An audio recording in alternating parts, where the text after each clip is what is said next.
বাঘাযতীনের বহুতল বিপর্যয়ের জেরে বাড়ির জ্যাকিং আপ নিয়ে করা হচ্ছে পুরসভা থেকে অনুমতি নেওয়া বাধ্যতামূলক। জ্যাকিং আপের আগে করতে হবে মাটির পরীক্ষা।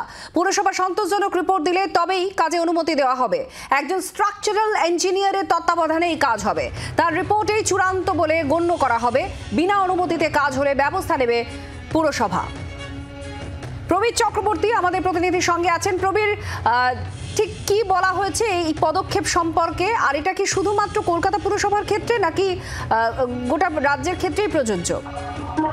দেখো, পুরমন্ত্রী হিসাবে ফিরাদ হাকিম তিনি বলেছেন যে সমস্ত পুরসভার ক্ষেত্রে রাজ্য জুড়ে যেখানেই পুরসভা হোক, কর্পোরেশন হোক, যেখানে এই ধরনের কাজ হবে তার আগে সম্পূর্ণ রিপোর্ট জমা দিতে হবে। মাটি পরীক্ষা থেকে শুরু করে যাবতীয় পরীক্ষার রিপোর্ট আগে জমা পড়বে। একজন স্ট্রাকচারাল ইঞ্জিনিয়ারের তত্ত্বাবধানে এই কাজ হবে। তিনি যদি তার রিপোর্টে একজন সন্তোষ প্রকাশ করেন তবেই কিন্তু এই ধরনের জ্যাকিং কাজ করা যাবে বলে জানিয়েছেন নগর উন্নয়ন বা পুরমন্ত্রী ফিরাদ হাকিম।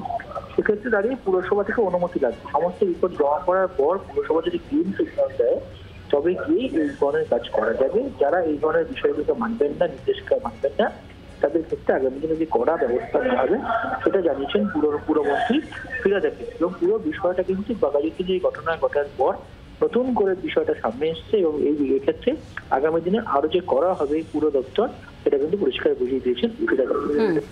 ধন্যবাদ প্রবীর। বাংলার আওয়াজ, বাঙালির আবেগ, জি 24 ঘন্টা।